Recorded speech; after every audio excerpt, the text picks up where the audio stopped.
जय गुरु जी, शुक्राना गुरु जी, अनंतम अनंतम शुक्राना गुरुपा। गुरु जी के चरण कमलों में मेरा कोटि कोटि प्रणाम। संगत जी, आज हमें बहुत ही प्यारी ब्लेसिंग मिलने वाली है। जो सत्संग मैं आपको सुनाने वाला हूँ वो इतना स्पेशल है, जिसको सुनने के बाद आपकी लाइफ की सबसे बड़ी प्रॉब्लम सॉल्व हो जाएगी और ये सत्संग 99% लोगों से कनेक्ट होगा। आज आपका लाइफ चेंजिंग डे हो सकता है संगत जी। गुरु जी ने आपको इतनी प्यारी ब्लेसिंग सेंड की है ना, जिसकी ज़रूरत आपको सबसे ज़्यादा थी।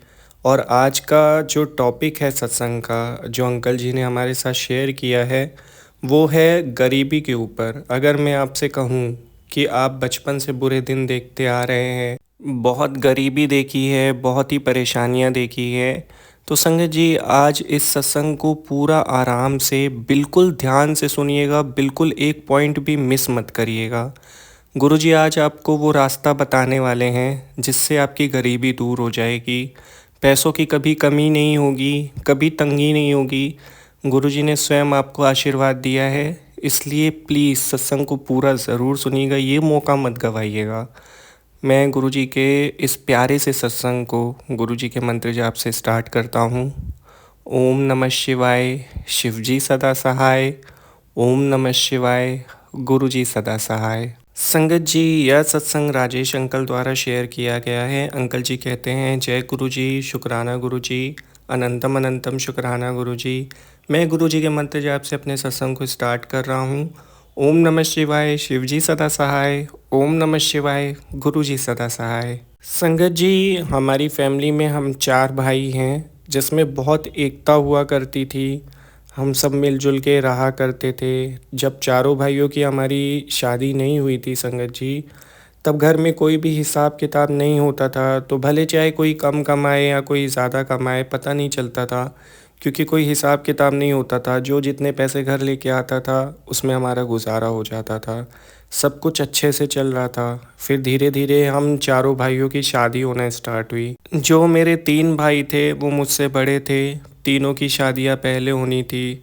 तो 2-2 साल के अंतराल में तीनों भाइयों की शादी हुई। क्योंकि मैं घर में सबसे छोटा था तो मुझ पे थोड़ा कम प्रेशर था, लेकिन प्रेशर था, लेकिन टाइम निकल रहा था क्योंकि ऊपर 3 भाई थे, तो उनकी शादी पहले ही होनी थी।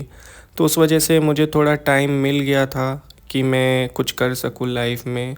बट ऐसा होता है ना कि जब जो चीज़ लिखी होती है तभी होती है। इतना टाइम मिलने के बाद भी मेरे साथ कुछ ऐसा बड़ा या कुछ अच्छा नहीं हुआ जिससे मेरी लाइफ बहुत अच्छे से सेटल हो सके या मैं भी अपना घर बसा सकूं। जब मेरे तीनों बड़े भाइयों की शादियां हो चुकी थी, थोड़ा समय निकल गया था, उसके बाद मेरे भाइयों के बिहेवियर में काफ़ी चेंज आने लगा।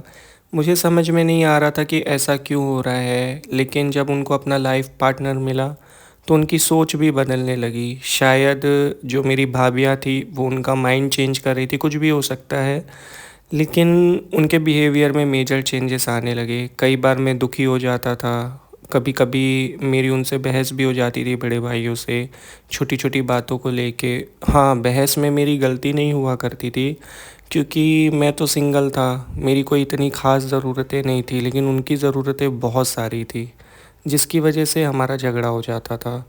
मैं समझ नहीं पा रहा था कंडीशन कि ऐसा हो क्यों रहा है। और जो मेरी भाभियाँ थी वो भी हर छोटी सी छोटी बात मेरे भाइयों को बताती थी, तो उनके दिमाग पे भी बहुत असर होता था। क्या होता है ना कि जब हमारी शादी हो जाती है संगत जी, जो हमारा लाइफ पार्टनर होता है, तो जब वो हमें कुछ कहता है तो हम उस पे सबसे ज़्यादा बिलीव करते हैं, चाहे भले सामने वाला क्यों सही ना हो, क्योंकि हमें लगता है वही हमारा अपना है और अपना होता भी है। बात बस इतनी है कि अगर सही लाइफ पार्टनर मिल जाए तो सही डायरेक्शन देगा, गलत मिलेगा तो गलत डायरेक्शन देगा। एक लड़की चाहे तो घर बसा सकती है, एक लड़की चाहे तो घर बर्बाद कर सकती है। फिर धीरे धीरे उन 3 भाइयों में भी झगड़े होने लगे, किसी का माइंडसेट किसी के साथ नहीं बैठ रहा था, सबकी अपनी अपनी राय थी, सबके अपने अपने ओपिनियंस थे, जिसकी वजह से घर हमारा टूटता जा रहा था। और अभी मेरे को भी शादी करनी थी, मेरे को भी कैरियर बनाना था, लेकिन मेरा कैरियर उतना सेट नहीं था, उतने पैसे भी नहीं थे कि मैं शादी के बारे में सोच सकूं। एक दिन क्या हुआ संगत जी, मेरी भाभीियों के बीच में आपस में बहुत ज़्यादा बहस हो गई। झगड़ा इतना बढ़ गया कि तीनों भाई अपने काम से काम छोड़कर घर पर आ गए और उनकी वजह से हम भाइयों में भी बहुत बहस हो गई। फिर शाम होते होते पूरा दिन बहसबाजी होती रही। उसके बाद हमने फ़ैसला किया कि हम सबको अलग हो जाना चाहिए, बँटवारा कर लेना चाहिए। लेकिन मैं बँटवारे के ख़िलाफ़ था क्योंकि मुझे बातें समझ में आ रही थी। मैं अनमैरिड था तो मैं उनसे थोड़ा अलग सोच पा रहा था। मुझे समझ में आ रहा था कि समस्या क्या है। समस्या हर एक झगड़े की सिर्फ़ और सिर्फ़ एक ही होती है, मिसअंडरस्टैंडिंग, जिसको सॉल्व किया जा सकता है। समटाइम हमारा ईगो सामने आ जाता है जब हम अपनी मिसअंडरस्टैंडिंग को सॉल्व करना ही नहीं चाहते। लेकिन चाहें तो हम बड़े से बड़ा रिश्ता भी बचा सकते हैं, थोड़ा-सा झुक के, थोड़ा-सा एक दूसरे से विनम्रता से बात करके। एक सॉरी बड़े से बड़ा झगड़ा बचा सकता है, लेकिन बात वहीं पे अटकी थी ना। मेरे तीनों भाइयों में ईगो था और कहीं अगर वो बात समझा भी रहे थे, समझ भी रहे थे, तो मेरी भाभियाँ एक साथ नहीं रहना चाहती थी। औरतों का एक बेसिक नेचर होता है कि अगर वो किसी से एक बार चिढ़ जाएँ, तो फिर वो उनके साथ नहीं रह सकती, नहीं कम्फ़र्ट ज़ोन महसूस कर सकती। तो मैंने उनको बहुत समझाने की कोशिश भी की थी उस टाइम पे, लेकिन वो माने नहीं और आखिर सब ने अपना-अपना किचन अलग कर लिया, सब कुछ अपना-अपना करने लगे, किसी से कोई मतलब नहीं रहा। अब घर की दशा ऐसी थी कि सब अपने-अपने काम में बिज़ी होते थे, भाभियाँ तो वापस आपस में बात करती ही नहीं थी क्योंकि उनके बीच में बहस हो गई थी। मैं घर से जब बाहर जाता था काम करने के लिए, घर पे आता था तो मेरे पास तो कोई पार्टनर ही नहीं था बात करने के लिए, और मेरे जो भाई थे बड़े वो भी घर पे आते थे तो उनका भी किसी से कोई मतलब नहीं होता था। कुल मिला के हमारे घर की स्थिति ऐसी हो गई थी कि एक साथ रहते हुए, एक छत के नीचे रहते हुए, एक घर में रहते हुए कोई किसी से बात नहीं कर रहा, कोई किसी की शक्ल नहीं देख रहा, कोई किसी से मतलब नहीं रख रहा, किसी को कोई तकलीफ़ है तो कोई उसके पास नहीं जा रहा, किसी की तकलीफ़ से कोई लेना देना नहीं। ऐसा लग रहा था कि जैसे हम एक होटल में रह रहे हैं, सबके अपने-अपने कमरे हैं, लेकिन किसी का किसी से कोई मतलब नहीं है और हमारा काम है घर पे आना, रहना, खाना, उसके बाद अपने काम पे चले जाना। मुझे बहुत दुःख होता था अपने घर की ये दशा देख के, क्योंकि जब एक समय था कि हम चारों भाई एक साथ रहा करते थे, एकता थी, कभी झगड़े नहीं हुए हमारे बीच में, लेकिन अब घर पूरी तरीके से टूट रहा था। और संगत जी, वहाँ से हमारे बुरे दिन स्टार्ट हुए। शायद हमारा घर इसलिए संभला हुआ था कि चारों भाई एक साथ थे, एक एकता थी। ठीक है, काम अलग-अलग करते थे, लेकिन सुख-दुख में एक दूसरे का साथ देते थे। जैसे पाँचों उँगलियाँ बंद हो जाती है तो मुट्ठी बन जाती हैं, लेकिन अलग हो जाती हैं तो सब कुछ ख़राब हो जाता है, फिर उतनी ताकत नहीं होती। हर एक उँगली वो काम नहीं कर सकती, जितनी पाँचों उँगलियाँ मिल के कर सकती हैं। तो जब घर टूटने लगा तो निर्धनता भी होने लगी हमारे घर में, बहुत प्रॉब्लम्स होने लगी। हर एक भाई पता नहीं क्यों अचानक से परेशान होने लगा, पैसों की कमी होने लगी, दिक्कतें आने लगी, बिज़नेसेस में लॉस होने लगे, व्यापार बिल्कुल भी अच्छा नहीं चल रहा था, सबके पास कुछ ना कुछ कमी थी। मेरा काम भी बहुत कम हो गया था, मुझे तो शादी भी करनी थी। लेकिन मेरे घर में ना, मेरे भाइयों के अंदर एक बात थी कि वो मुझे बहुत मानते थे क्योंकि मैं सबसे छोटा था, क्योंकि उनसे मेरा कोई विवाद नहीं था। मेरी वाइफ़ तो थी नहीं कि मेरा कोई झगड़ा हो, मैं बिल्कुल अलग हो गया था, लेकिन मेरे से उनको कोई भी ऐसा मतभेद नहीं था। तो उन तीनों भाइयों ने फ़ैसला किया कि इसकी शादी करा देते हैं। फिर उन्होंने मेरी शादी करवाई एक अच्छे घर में। गुरुजी की कृपा से मुझे एक ऐसा समझदार लाइफ़ पार्टनर मिला जिसने मुझे बहुत समझा। उसने घर की कंडीशंस को भी सँभालने की कोशिश की। मेरी जो भाभियाँ थीं उनको भी बहुत समझाने की कोशिश की, लेकिन सब कुछ फ़ेल हो रहा था क्योंकि मत फिर चुकी थी। अभी यहाँ पे ऐसी कंडीशन हो गई थी कि किसी को कुछ समझ में नहीं आ रहा था कि हम अपने साथ ही गलत कर रहे हैं। लेकिन मेरी वाइफ़ सब कुछ समझ पा रही थी क्योंकि वो गुरुजी की बहुत बड़ी भक्त थी। बचपन से ही वो और उसकी फैमिली गुरुजी के भक्त रहे थे, उनको बहुत मानते थे। मेरी वाइफ़ ने मुझे भी बहुत बार गुरुजी से जुड़ने के लिए, अरदास करने के लिए कहा, लेकिन मैं कॉन्टैक्ट नहीं बना पा रहा था उनसे, अपना कनेक्शन। क्योंकि संगत जी कहते हैं हर चीज़ का टाइमिंग फ़िक्स होता है, उस टाइम पे मैं उन पे भरोसा नहीं कर पा रहा था, शायद वो सही समय नहीं था और मेरे घर की हालत ख़राब होती जा रही थी, सबको बिज़नेसेस में बहुत लॉसेस हो रहे थे। और अब मैं शॉर्ट में आपको बताऊँ तो कंडीशन ऐसी हो गई थी कि हमारे पास खाने को भी पैसे नहीं होते थे। पूरी जर्नी बहुत कठिन रही, मतलब दिन ब दिन ख़राब होते जा रहे थे, सब कुछ ख़राब होता जा रहा था, लॉसेस, प्रॉब्लम्स ही प्रॉब्लम्स चारों तरफ से। इलेक्ट्रिसिटी का प्रॉब्लम, कभी दूध वाले का बिल, कभी कुछ, लेकिन पैसे उतने नहीं आ रहे थे। घर की बेसिक नीड्स ही हम पूरी नहीं कर पा रहे थे। इतनी सारी प्रॉब्लम्स क्रिएट हो गई थी। अच्छी खासी हमारी फैमिली थी, स्टेबल थी, पता नहीं कैसे सब कुछ एकदम से ख़राब हो गया। चारों तरफ प्रॉब्लम्स ही प्रॉब्लम्स। मेरे जो 3 भाई थे उनके बच्चे भी थे, उनका भी पालन पोषण अच्छे से नहीं हो रहा था, कमियां होती थी। संगत जी, अच्छे स्कूल में पढ़ाना है तो अच्छे पैसे लगते हैं, कुछ अगर बच्चे का मन हो जाए किसी चीज़ में ख़रीदने के लिए भी पैसे लगते, तो वो बेसिक नीड्स भी हम पूरी नहीं कर पा रहे थे। कहने का मतलब ये है कि हमारा टाइम बिल्कुल ही चेंज हो गया था, पता नहीं क्या वजह थी, समझ में नहीं आ रहा था। और अब ऐसी कंडीशन थी कि हमारे पास कोई रास्ता नहीं था। 2 बड़े भाई तो मेरे बिज़नेस बंद कर चुके थे और जॉब करने लगे थे। कंडीशन यहाँ तक आ गई थी कि खुद के बिजनेसेस बंद हो गए थे और पता नहीं और भी क्या क्या गलत होना बाकी था। ऐसे करीबन 3-4 साल तक चलता रहा संगत जी। फिर 3-4 साल के बाद जाके मैंने मेरी वाइफ की बात मानी, क्योंकि जब चारों तरफ से रास्ते बंद हो जाते हैं तो कुछ समझ में नहीं आता है, तो हम एक छोटे से छोटा सहारा भी एक्सेप्ट करते हैं। हमें लगता है कि शायद यहाँ से कुछ अच्छा हो जाए। विश्वास नहीं था उस टाइम पे, लेकिन मैंने मेरी वाइफ के भरोसे पे फ़ैसला किया कि मैं गुरुजी के दरबार में जाऊंगा। मैं उनके दरबार में गया, वहाँ दर्शन किया। बहुत अच्छे पॉजिटिव वाइब्स थे, बहुत अच्छा लग रहा था, मन को शांति मिल गई थी। लंगर प्रसाद भी खाया हमने। वहाँ पे मैंने गुरुजी से अरदास करी कि अचानक हमारे घर में ऐसी ऐसी सिचुएशंस हो गई। पहले तो सब कुछ ठीक था, हम चारों भाई एक थे, पता नहीं क्या एकदम से हुआ, एकदम से प्रॉब्लम हो गई। मैंने अपनी पूरे मन की बात, एक एक चीज़ मैंने गुरुजी से शेयर की पूरे खुले रूप से। एक एक बात मैंने उनसे बताई, जहाँ से स्टार्ट हुई थी प्रॉब्लम वहाँ से लेके एंड तक सब कुछ मैंने उनसे डिस्कस किया। और आप यकीन नहीं मानोगे, मैं अपनी वाइफ से भी डिस्कस करता था, लेकिन उतना मन कभी हल्का नहीं हुआ जितना गुरुजी के दरबार में हो गया। ऐसे लग रहा था कि जैसे मैं अपने पिता को बैठा के सामने और उनसे बात कर रहा हूँ। फिर चाय प्रसाद लेते टाइम एक सेवादार अंकल जी आए मेरे पास। उन्होंने मुझे एक पॉकेट स्वरूप दिया। वो मेरी फर्स्ट ब्लेसिंग थी जो मुझे गुरुजी की तरफ से मिली थी। और उन्होंने उस दिन मुझसे कहा कि बेटा आप सत्संग सुनते हैं? तो मैंने कहा नहीं। तो बोले गुरुजी के सत्संग सुना करिए, मन को बहुत शांति मिलती है।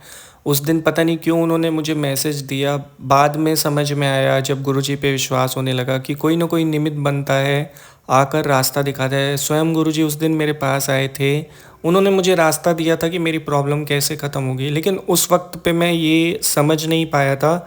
सच बताऊं, मैं गुरुजी के मंदिर आता जाता रहता था, लेकिन मैंने सत्संग सुनना स्टार्ट नहीं किया था। जबकि मुझे क्लियर मैसेज था कि मुझे सत्संग सुनने हैं, मैं नहीं सुनता था क्योंकि मेरा मन नहीं लगता था। मन लगने में भी टाइम लगता है संगत जी, और मन लगाना पड़ता है। ये मेरा पर्सनल लाइफ का एक्सपीरियंस है कि मेरा मन नहीं लगता था। फिर काफ़ी दिक्कतें बढ़ गई थी। ऐसे कई बार मुझे पोस्ट दिखते थे सत्संग से रिलेटेड, तो मैंने गुरुजी के सत्संग सुनना स्टार्ट किया बेमन। उस टाइम पे मन नहीं लगता था, लेकिन जैसे जैसे धीरे धीरे मैं सत्संग सुनता गया, सुनता गया, सुनता गया, धीरे धीरे करके एक टाइम पे मेरा मन जुड़ना स्टार्ट हुआ। मैं बैठना स्टार्ट करने लगा। पहले सत्संग सुनता था तो कुछ ना कुछ काम करता रहता था, तब सुनता था, टाइम को बचाता था। अब सिचुएशन ऐसी हो गई थी कि मैं टाइम नहीं बचाता था, मैं सत्संग सुनने के लिए टाइम निकालने लगा था। अब मैं सोचता था कि कैसे मेरा जल्दी से काम ख़त्म होगा तो मैं गुरुजी के सत्संग सुनूंगा। एक मन को शांति मिल जाती है। ऐसा होता है ना कि बहुत प्रॉब्लम हो लेकिन किसी चीज़ से आपको खुशी मिल जाती है थोड़ी देर के लिए। तो सत्संग सुनने से एक कॉन्फिडेंस लेवल आता था, ऐसा लगता था कि चलो सब कुछ ठीक हो जाएगा। फिर फाइनली एक दिन मैंने गुरुजी से अरदास करी कि मेरी क्या गलती है और मैं क्यों नहीं आगे बढ़ पा रहा हूँ, मेरी फैमिली की कंडीशन ऐसी क्यों है, क्यों मुझे रास्ता नहीं मिल रहा है, क्यों मैं सक्सेसफुल नहीं हो पा रहा हूँ जो भी मैं काम कर रहा हूँ। तो मेरी वाइफ ने मुझसे उस रात कहा कि आप गुरुजी से जुड़ तो गए हो, लेकिन आपका विश्वास पक्का नहीं है, आप विश्वास नहीं करते हो, आप मतलब के लिए जुड़े हो कि आपको कुछ मिलेगा। आपने खुद को सरेंडर ही नहीं किया है, गुरुजी के सामने आप सरेंडर कर दो खुद को। तो मैंने कहा तुम तो बहुत मानती हो ना, तो तुम भी तो प्रॉब्लम झेल रही हो। तो बोले ऐसा नहीं होता, सबके अपने अपने कर्म होते हैं। आपके अगले पिछले कोई कर्म होंगे जो कटने होंगे। आप गुरुजी से अरदास कर रहे हैं तो सरेंडर होके करिए। अगर आपको भरोसा करना है तो पूरा करिए, वरना मत करिए। उसकी ये सलाह भी मुझे ठीक लगी कि अगर मैं उनको सुन रहा हूँ, उनको मान रहा हूँ, उनसे मेरा मन जुड़ रहा है, तो मुझे विश्वास भी 100% करना चाहिए, सरेंडर भी करना चाहिए। एक दिन मैंने मेरी मत छोड़ी, मैं गुरुजी के सामने खड़ा हो गया। मैंने बोला आज मैं टोटल सरेंडर कर रहा हूँ, मुझे नहीं पता क्या होगा कैसे होगा, अब आप देखो। मेरी लाइफ आपकी है, मेरी परेशानियाँ आपकी हैं, जो करना है आप करो, मेरी लाइफ के डिसीजंस आप लो। आज मैं अपना दिमाग छोड़ के सब कुछ आपके चरण कमलों में रख रहा हूँ। अब आप चलाओ मेरी ज़िंदगी कैसे चलानी है। और उस दिन मैं काफ़ी रिलैक्स फ़ील कर रहा था, ऐसे लग रहा था मन से एक बोझ उतर गया और एक रिलैक्सेशन आ गया था माइंड में। फिर उसी रात की बात है संगत जी, मतलब मैंने दिन में अरदास करी है और रात को ही मेरा सल्यूशन मुझे मिल गया। आप बिलीव नहीं करेंगे, गुरुजी इतनी जल्दी सुनते हैं। मतलब आप अरदास कर रहे हो और आपका दिल सच्चा है, आप दिल से बात कर रहे हो, मन से आवाज़ आपकी निकल रही है, तो वो गुरुजी तक ज़रूर पहुंचती है। बाद में ये सारी बातें पता चली कि गुरुजी के स्वरूप के सामने खड़े होकर बात करो तो वो बातें सुनते हैं, वो टेलीपैथी करते हैं। ये सब पहले नहीं पता था, क्योंकि सत्संग सुनता तो था लेकिन मन कहाँ लगाता था, बस चलता रहता था एक साइड पे सत्संग और ध्यान ही नहीं देता था कि सत्संग में क्या चल रहा है क्या नहीं। लेकिन अब तो मैंने सरेंडर कर दिया था। उस दिन पहली बार, मतलब बैठ के सुनता था सत्संग, ऐसा नहीं है, लेकिन पहली बार मैंने शब्दों की तरफ इतना ज़्यादा ध्यान दिया सत्संग में कि जो संगत शेयर कर रही है उसका अर्थ क्या है समझने की कोशिश की। माइंड में थॉट्स क्लियर हुए मेरे सत्संग को सुन के। उस दिन एक सत्संग चल रहा था कि उसमें एक आंटी जी मतलब शेयर कर रही थी अपने हस्बैंड के बारे में कि उनके कोई पिछले कर्म थे, वो कट रहे थे, किसी का हिसाब किताब बाकी था, वो कट रहा था। फिर गुरुजी ने उनको ब्लेस किया तो उनकी लाइफ में सब कुछ ठीक हो गया। तो उस दिन मुझे एक बात समझ में आई कि हो सकता है इस जन्म में कोई गलती नहीं हुई हो, लेकिन हो सकता है पिछले जन्म का कोई बुरा कर्म हो जो मेरे अभी काट रहा हूँ।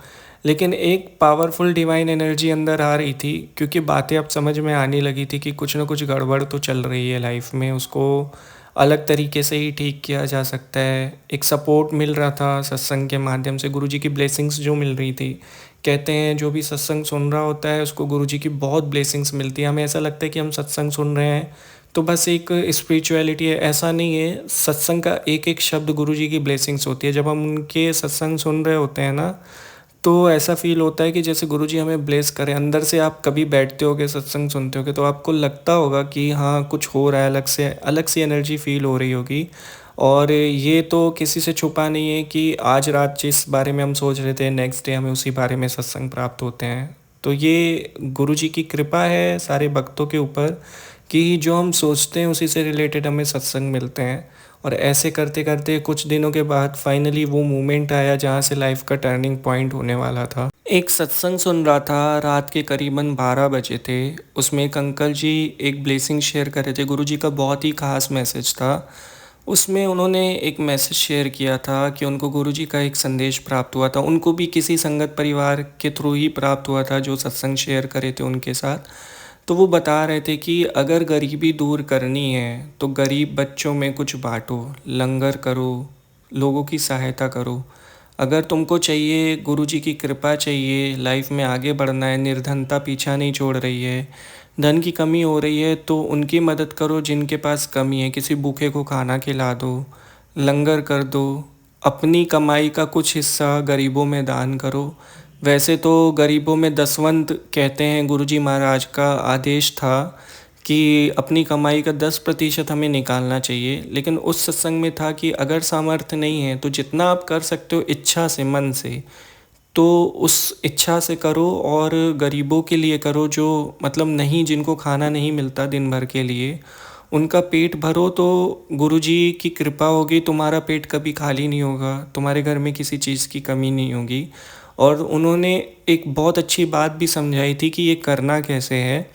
कई बार हम मंदिरों में जाते हैं तो हम उनको भी देते हैं जिनके हाथ पैर सलामत होते हैं, जो उठ के काम कर सकते हैं।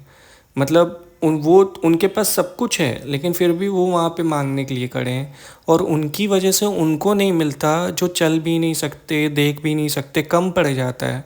तो हमें दान भी वहाँ करना चाहिए जहाँ पे ज़रूरत है। हमें समझना पड़ेगा कि कहाँ पे असली ज़रूरत है और वहीं पे जाके हमें ये सब करना होगा, तभी जाके वो साकार होता है। मतलब गुरुजी तक पहुंचता है, वो हमारी बात पहुंचती है, हमारी श्रद्धा पहुंचती है, और पूरे मन से करना होता है। दसवंत उनके लिए है जो मन से निकाल सकें, जो मन से नहीं निकाल सकते तो उनका दसवंत भी स्वीकार नहीं होगा।